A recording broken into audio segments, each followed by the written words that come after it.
टुनटुनी चिड़िया अपनी बिटिया लाडो के साथ बैठी हुई थी। अरे कालू जी, हम दूसरे जंगल में जाकर अपना नया घर कैसे बनाएंगे? अरे गोरी, तुम इसकी चिंता ही क्यों करती हो भला? उसके लिए टुनटुनी चिड़िया है ना। हम अपना सारा काम उस गरीब टुनटुनी चिड़िया से ही करवा लेंगे, तुम बस देखती रहना।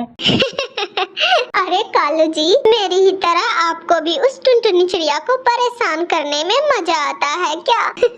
बेचारी चिड़िया। हाँ गोरी, मुझे भी बहुत मजा आता है जब टुनटुनी चिड़िया रोते हुए मुझसे कहती है, कालू कालू कौवे, तुम बहुत बुरे हो तुम। फिर सुबह हो जाती है और कालू गोरी दोनों अपना सामान वाला बैग उठाकर ऑटो स्टॉप पर पहुंच जाते हैं। टुनटुनी चिड़िया भी अपना सामान लेकर वहीं पर पहुंच गई थी। अरे कालू भैया, आपने देर कर दी, अभी अभी एक ऑटो यहाँ से निकला है। अरे टुनटुनी चिड़िया, इतनी भी क्या जल्दी है, दूसरा ऑटो भी आता ही होगा अभी। तभी एक ऑटो वहाँ पर आता है। फिर सभी पक्षी उस ऑटो में बैठ जाते हैं। ऑटो ड्राइवर बहुत तेज ऑटो चलाता है। थोड़ी ही देर में सभी पक्षी दूसरे जंगल पहुंच जाते हैं। हाय, मैं मर गई कालू जी, किराया तो मैं भूल ही गई। अरे गोरी, कहा था ना तुमसे कि पत्ते के नीचे पैसे रखे हैं, उठा लो, मगर नहीं, तुम हर बार ऐसा ही क्यों करती हो गोरी?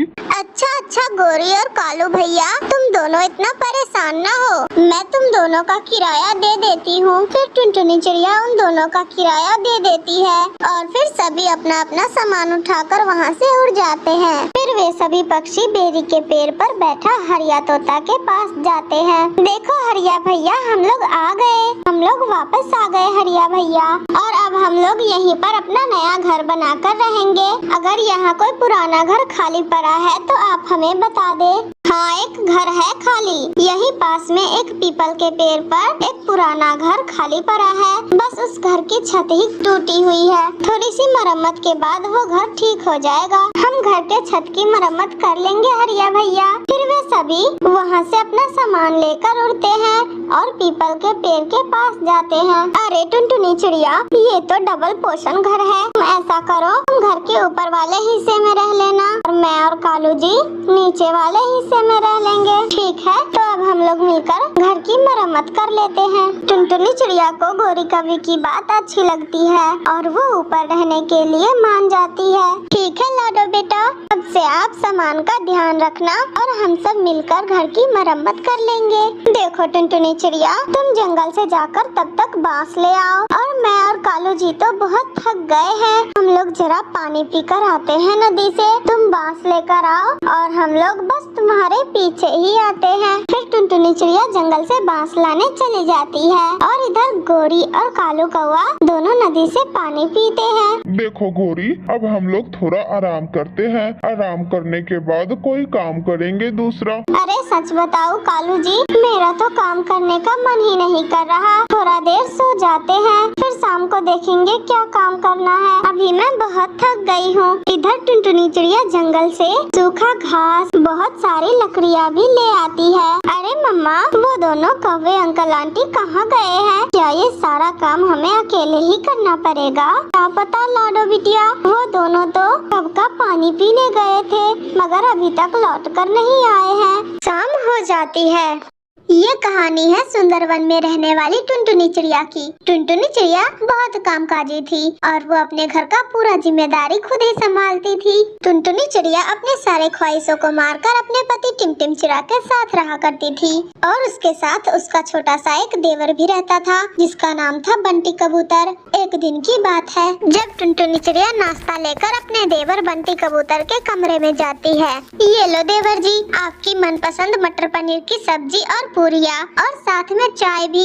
अभी बारिश का मौसम चल रहा है ना, तो मैंने सोचा क्यों न अपने देवर के लिए एक मजेदार चाय बना दूं। अरे वाह भाभी, आपके तो क्या ही कहना। मुझे वाकई में कई दिनों से मटर पनीर की सब्जी खाने का बहुत मन कर रहा था और आप तो मेरे मन की बात जान गई। अरे देवर जी, मैं भाभी हूँ आपकी। आपको पता है, मैं आपको तब से ही जानती हूँ जब आप सिर्फ 3 महीने के ही थे और अब तो आप पूरे 6 महीने के हो गए हो, परंतु मेरे लिए तो आप अभी भी वही छोटे से बंटी हो। सही कहा भाभी, वो तो है। अरे वाह भाई, क्या गपशप चल रहा है देवर भाभी में। फिर टुनटुनी चिड़िया देखती है कि उसका पति टिमटिमचिरा इतने तेज बारिश में भीगता हुआ आया है और उसे जुकाम भी हो गया है। हे भगवान, आपको इतनी तेज बारिश में आने की क्या जरूरत थी? कहीं पर किसी भी पेड़ के खोखर में जाकर छुप जाते ना। कल मेरे बॉस ने मुझे सवेरे ही बुलाया है ऑफिस में, तो मुझे आज ही सारा काम निपटाकर कल सुबह सवेरे ही ऑफिस जाना होगा। मुझे आज सवेरे ही सोना होगा, वरना मैं कल टाइम से ऑफिस नहीं जा पाऊंगा। तुम्हें तो पता ही है टुनटुनी, मुझे कितने मुश्किलों से ये नौकरी मिला है, और अगर ये नौकरी भी हाथ से चली गई तो फिर घर संभालना मुश्किल हो जाएगा। अरे अरे टिमटिम जी, रुक जाइए, इतना परेशान मत होइए, सब ठीक हो जाएगा। अरे मुझे भी पता है कि ऑफिस के वजह से कितनी परेशानी झेलनी पड़ती है, मगर थोड़ा अपना भी तो ख्याल रखना होगा ना। हाँ भैया, भाभी बिल्कुल ठीक कह रही है। आप ना अपने काम के चक्कर में अपने सेहत पर बिल्कुल भी ध्यान नहीं देते। अब देख लो, जुकाम हो गई ना आपको। अच्छा ठीक है जी, आप जल्दी से जाकर फ्रेश हो जाइए, तब तक मैं आपके लिए चाय लगा देती हूँ। फिर टिमटिमचिरा फ्रेश होने के लिए चला जाता है। फिर टुनटुनी चिड़िया डाइनिंग टेबल पर चाय लगा देती है और फिर उसके बाद वो तीनों मिलकर बारिश में चाय का मजा लेने लगते हैं। यूं ही दिन बीतने लगते हैं और फिर एक दिन बंटी कबूतर अपनी दोस्त लाडो चिड़िया को अपने घर लेकर आता है। अरे वाह बंटी, ये कौन है? अरे भाभी, इससे मिलिए, ये है मेरी कॉलेज की फ्रेंड, लाडो नाम है इसका। कॉलेज की फ्रेंड? बंटी, इसे तुम पसंद करते हो ना? अरे नहीं भाभी, बस ये मेरी फ्रेंड है। अरे देवर जी, अब आप मेरे सामने ज्यादा नाटक मत करो। मुझे सब पता चल गया है कि आप लाडो को पसंद करते हो, आपके हाव भाव से ही पता चल रहा है। अरे भाभी, मैं तो आपको अगले महीने में ही सारा बात बताने वाला था, मगर आप तो अंतर्यामी ही हो, आपको तो पहले ही पता चल गया।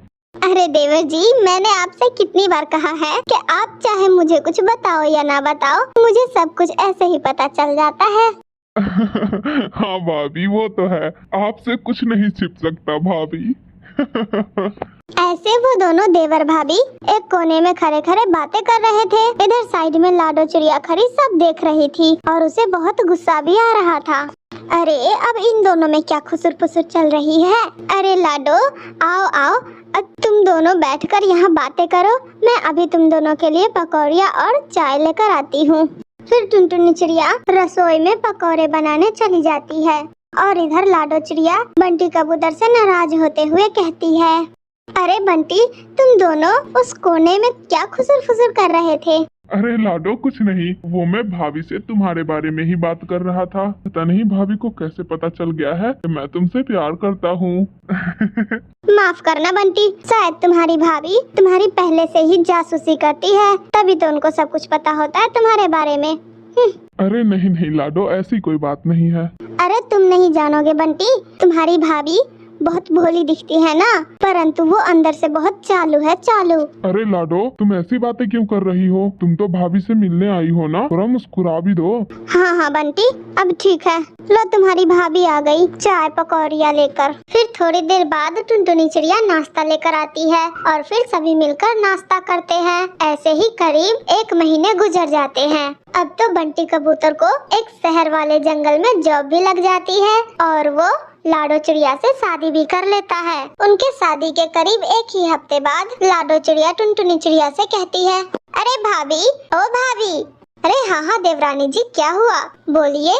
भाभी, अभी हम सुपरमार्केट से एक महंगा सर्फ खरीद कर लेकर आए थे और आप देख ही रहे हैं कि वो सर्फ आधा खत्म हो गया है। अरे अभी तो आधा महीना भी नहीं बीता और आप इतने महंगे सर्फ को ऐसे ही खत्म कर रही है। देखिए भाभी जी, अब जब मेरा पति इस घर का पूरा खर्चा उठा रहा है तो इसका मतलब ये तो नहीं कि पूरे महंगे सामानों को हवा में उड़ा दिया जाए। अरे लेकिन लाडो, सर्फ का पैकेट तो मैं भी तुम्हारे साथ ही लेकर आई थी ना 1 हफ्ता पहले। ओह हाँ, वो तो मैं भूल गई, मगर वो सर्फ का पैकेट भी तो आपने ही खत्म किया था ना। आपको क्या लगा कि मुझे पता नहीं चलता? मुझे सब पता है। अरे लाडो, इतना क्यों भड़क रही हो? वो घर में ज्यादा कपड़े पड़ जाते हैं ना, तो इसलिए ज्यादा सर्फ लग जाता है। अरे भाभी जी, आप ये क्या कह रही है? मेरी माँ तो 1 मुट्ठी सर्फ में ही बहुत सारे कपड़े धो देती थी। ऐसे लाडो चिड़िया अपनी जेठानी टुनटुनी चिड़िया को हर बात पर ताना देती रहती, हर बात में उसे नीचा दिखाती रहती और सुधरती ही नहीं। ऐसे तो टुनटुनी चिड़िया बहुत परेशान हो जाती है।